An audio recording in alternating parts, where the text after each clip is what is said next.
अस्सलामुअलैकुम पाकिस्तान। मैं हूँ उमा नवीद सत्ती और आज एक फिर नए सवालात के साथ आपकी खिदमत में हाजिर हूँ। उम्मीद करती हूँ आप सब लोग खैरियत होंगे और बिना टाइम वेस्ट किए हम लोग अपनी ब्रॉडकास्ट का आगाज़ करते हैं।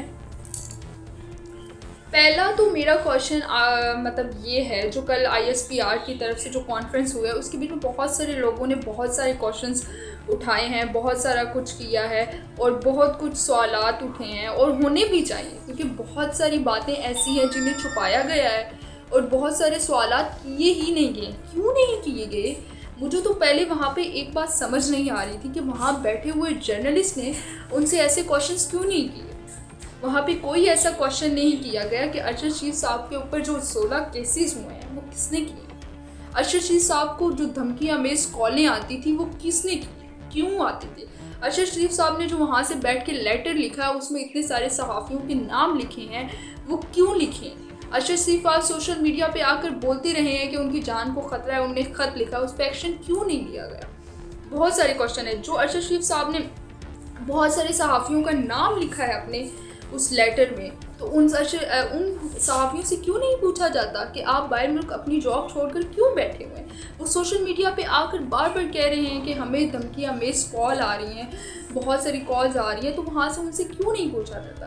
क्यों फिर हम ये चाहते हैं कि जो अरशद शीफ साहब के साथ हुआ है, हम चाहते हैं कि एक और सीनियर सहाफ़ी के साथ हो, एक नए लीडर का जिनको लोग बहुत पसंद करते हैं उनके साथ हो, तो फिर हम आवाज़ उठाएंगे। जैसे एक जान हमारी बहुत खूबसूरत, मतलब लाखों दिलों के पे राज करने वाले, करोड़ों दिलों पे राज करने वाले आज हमारे दरमियान में नहीं है। ये किसका नुकसान है? पाकिस्तान का नुकसान है। सच्चे सहाफ़ी पता नहीं कहाँ जाते जा रहे हैं। अल्लाह उनकी मग़फ़िरत फरमाए। उनने तो दुनिया व आखिरत में जन्नत हासिल कर रही है, उनके मर्तबा अल्लाह पाक बुलंद करे, अल्लाह पाक उन्हें जन्नत में जगह दे। हम तो हमेशा उनकी यही दुआ करते हैं और इंशाल्लाह ऐसा ही होगा।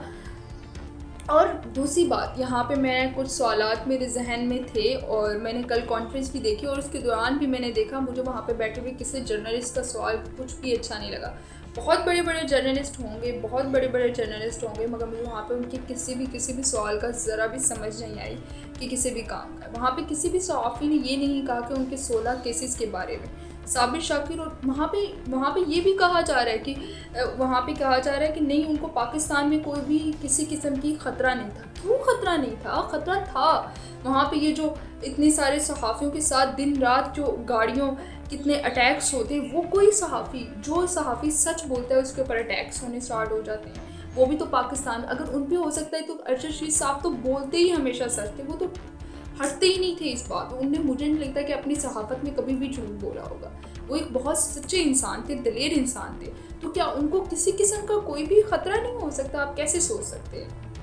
दूसरी बात ये है कि वो कहते हैं कि अरशद शीफ साहब हमारे कांटेक्ट में थे, तो अरशद शीफ हर बार क्यों कहते थे अरशद शीफ के कांटेक्ट में थे, तो अरशद शीफ क्यों 16 केसेस रोज़ाना जाते थे, पेशियाँ भुगते थे, इतना कुछ करते थे वहाँ से। आप मुझे बताएं कि एक इंसान है, उसको अपने घर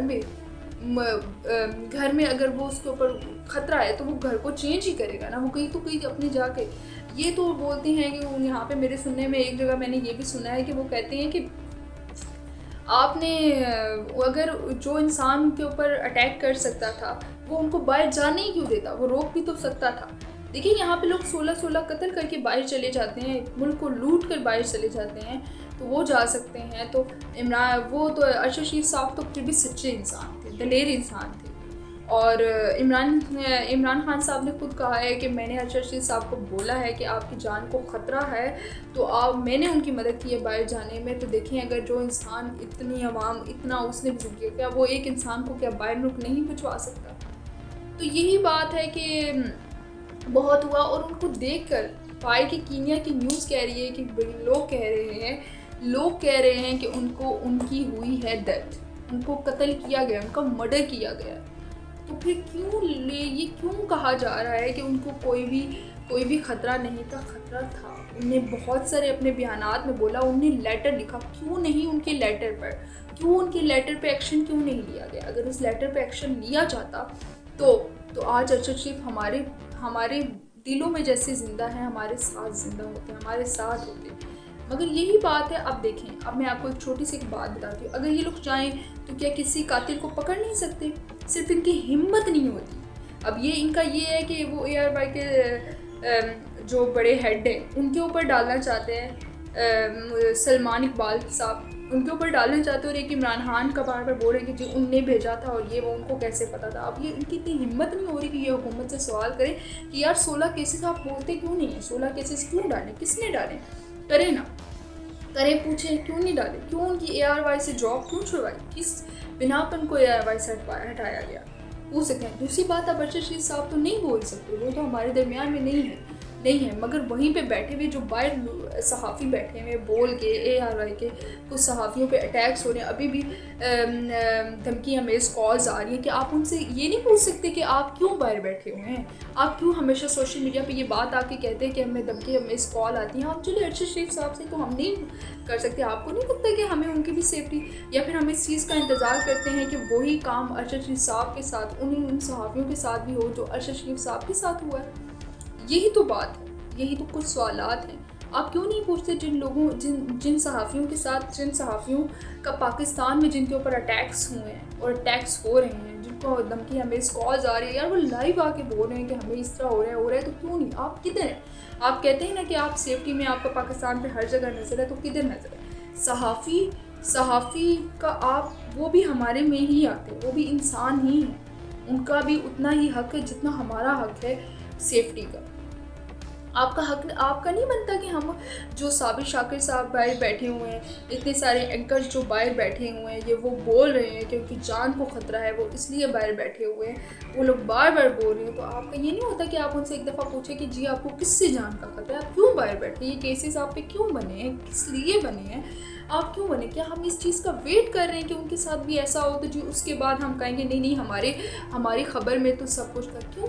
चलिए अरशद शरीफ का साहब हमने मान लिया कि आपकी ख़बर में सब कुछ था, उनको कोई ख़तरा नहीं था, हम मान लेते। क्या आपकी ख़बर में नहीं है कि कुछ हमारे इतने बड़े बड़े सहाफ़ी जो जाने माने सहाफ़ी वो बाहर बैठे हुए, क्यों बैठे हुए? सवाल है ना, पूछे ना आप उनसे जाकर, उनसे कॉल करें, उनसे पूरी तहकीकात करें। तहकीकात कैसे करें? आप हुकूमत के ख़िलाफ़ बोल ही नहीं सकते, आपकी इतनी हिम्मत ही नहीं है। ये तो बात है। और बाकी जो भी है, हमारी यही दुआ है कि शहीद का खून कभी भी रायगाह नहीं जाता। इंशाअल्लाह वो नारा है ना कि अरशद तेरे खून से इनकलाब आएगा, इंशाअल्लाह आएगा। और मेरा ये दुआ है कि हमें इंसाफ मिले, और वो ज़रूर मिलेगा, और इंशाअल्लाह ज़रूर मिलेगा। मैं अपने शो का एक शेर से अपने शो का एंड करना चाहती हूँ। लश्कर भी तुम्हारा, सरदार भी तुम्हारा, लश्कर भी तुम्हारा, सरदार भी तुम्हारा, तुम झूठ को सच लिख दो, अखबार भी तुम्हारा। उन्हें मजलूम अब ज़्यादा नहीं बहने वाला, उन्हें मजलूम अब ज़्यादा नहीं बहने वाला, जुल्म का दौर अब ज़्यादा नहीं रहने वाला।